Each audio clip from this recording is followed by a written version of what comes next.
une des nouveautés cette année, pour l'année 2017 chez Navicom, c'est la cartographie SeaMaps. Donc c'est un développement par Navicom pour la gamme d'appareils Humminbird exclusivement. Donc j'annonce déjà la bonne nouvelle, c'est que ça va être compatible également avec les anciennes générations d'appareils, par exemple les 1158, les 1198, les séries 900. Donc pour plus de références et d'informations, je vous invite à regarder sur le site de Navicom. Et c'est pas uniquement compatible avec les nouveautés Humminbird 2017. Donc là, par exemple, on a une présentation ici en simulation de la carte du Morbihan.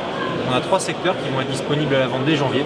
Morbihan, donc qui va couvrir de la Ria d'Etel jusqu'au niveau de la baie de la Baule, sud Belle-Île, ainsi que les Pertuis, qui va couvrir le Pertuis breton, le Pertuis d'Antioche, jusqu'au sud d'Oléron.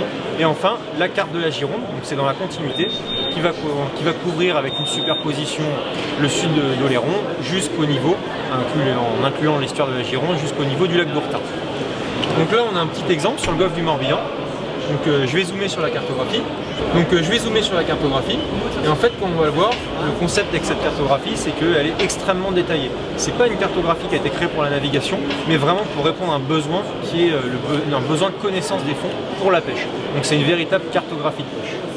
Donc là, par exemple, je suis dans le golfe du Morbihan. C'est une zone qui est extrêmement précise sur cette cartographie, étant donné qu'on est à une résolution supérieure à 1 mètre en termes de précision. Et quand on va le voir, je vais avoir un aperçu des reliefs en ombragé, en couleur, donc rouge peu profond, bleu très profond. Et en superposition, je vais avoir les courbes bathymétriques. Donc là, on a un bel exemple sur un banc de sable, où on va voir tous les ridins de sable, et même les petits ridins créés par le courant directement sur le fond. Et par-dessus, je vais avoir les courbes bathymétriques extrêmement détaillées qui vont me donner les informations de profondeur.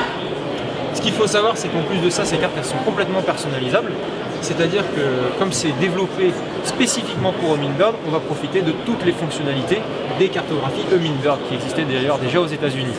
Par exemple, en allant dans les menus, je vais pouvoir sélectionner dans le menu de cartographie Humminbird une zone de profondeur à mettre en surbrillance. Donc par exemple, je vais dire à l'appareil que toute la zone de profondeur qui se trouve à 10 mètres, voilà, donc je vais régler ici 10 mètres, à plus ou moins 1 mètre, c'est-à-dire de 9 mètres à 11 mètres, je vais lui dire de l'afficher en surbrillance. Donc qu'est-ce que ça veut dire? Ça veut dire qu'il va me colorier en vert toute cette zone de profondeur. Donc ça va me permettre de repérer des spots de pêche bien spécifiques sur différents niveaux de profondeur. Évidemment, on n'a pas juste le golfe du Morbihan sur la carte du Morbihan, mais comme vous pouvez le voir, si je dézoome sur la cartographie, je vais également pouvoir afficher l'ensemble du secteur Morbihan que j'ai décrit juste avant. Donc un petit tour pour par exemple Etel. Alors Etel c'est un bon exemple étant donné que j'ai eu la question sur ce salon, puisque la cartographie d'Etel s'arrête de façon générale sur les cartes qu'on trouve sur le marché au niveau de Pont-le-Roi. La cartographie SeaMaps elle est dédiée à la pêche, donc elle remonte évidemment beaucoup plus haut avec d'autres niveaux d'information. On va aller faire un petit tour. Donc voilà, je continue sur Quiberon, ça donne un petit aperçu. Et voilà, sur la Ria d'Etel, on ne s'arrête pas au niveau de Pont-le-Roi. Je laisse s'afficher la cartographie, on va remonter beaucoup plus haut, on va retrouver les différents chenals qu'il y a sur la Ria d'Etel. Et quand on va zoomer, on va pouvoir afficher les bathymétries en haute résolution avec les différentes zones de profondeur. Évidemment, c'est pas que pour la faible profondeur, c'est également valable dans les grandes profondeurs. Donc c'est fini les zones à 60-70 mètres où on ne trouvait rien. Je prends un exemple, une zone bien connue pour la pêche au lieu. Je la connais en l'occurrence puisque j'y pêche. On va également avoir les fonds rocheux sur les zones de grande profondeur. Et on va aller faire un petit tour sur le sud de Belle-Île. Donc ça va vous donner un petit aperçu au passage de votre secteur. Voilà, on va faire un petit tour par là. Je pense notamment à la Pointe des Poulains, qui est un spot de bar très connu, donc on peut s'y arrêter rapidement. Donc là, effectivement, quand on zoome, on va retrouver sur la Pointe des Poulains, comme ce qui est indiqué, énormément de détails en termes de résolution, avec une carte en relief ombragé extrêmement simple à comprendre pour l'utilisateur. Là, il n'y a plus qu'à se positionner en dérive sur la tête de roche et à pêcher les bars. Et donc là, les zones de grande profondeur qui vont être affichées en rose, voilà, rose-rouge. Donc là, on va être dans des zones de 70 mètres. Et effectivement, on va avoir tous les accords rocheux dans ces grandes profondeurs. Donc tous les spots potentiels où trouver du lieu à pêcher et toutes les autres espèces qu'on va trouver en grande profondeur. Donc là, comme on voit, on peut retrouver les profondeurs. Donc on est sur des zones de 70 mètres. Donc là, ici, on est sur des précisions sur certains endroits qui sont de l'ordre de 5 mètres, 10 mètres. Ça dépend des relevés de points qu'on a exploités. Donc un autre petit exemple que je vais vous montrer, c'est la carte sur la Gironde, où là, on a une précision extrêmement élevée, au point qu'on arrive même à voir en relief les épaves et connaître leur orientation. Ce qui est très intéressant ici, c'est la partie au large qui est souvent assez décriée en termes de détails.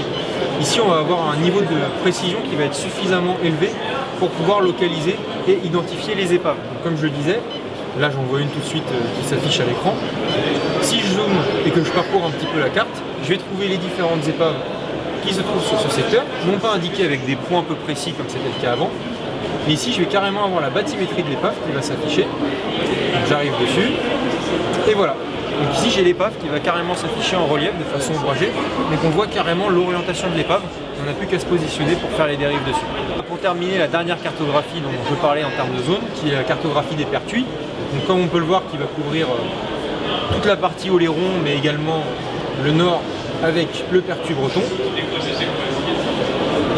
Voilà, on va laisser à charger, donc c'est pareil, on va avoir également le pertuis breton qui va être couvert par cette cartographie. Encore une fois, on va avoir des niveaux de détail beaucoup plus élevés. Alors certains qui pêchent un petit peu le milieu du pertuis pêchent sur une cartographie qui est blanche à l'heure actuelle, vide de détails, et savent qu'au fond il y a des marches et différents ridins de sable. Et ben là, ici, ils vont parfaitement s'afficher sur la cartographie. On va avoir suffisamment de détails pour les localiser. Donc par exemple, si je zoome dans le pertuis, je vais retrouver ici tous mes ridins de sable. Voilà, donc je vais avoir tous mes ridins de sable avec la bathymétrie qui va venir se superposer par-dessus avec de plus en plus de détails au fur et à mesure que je vais zoomer.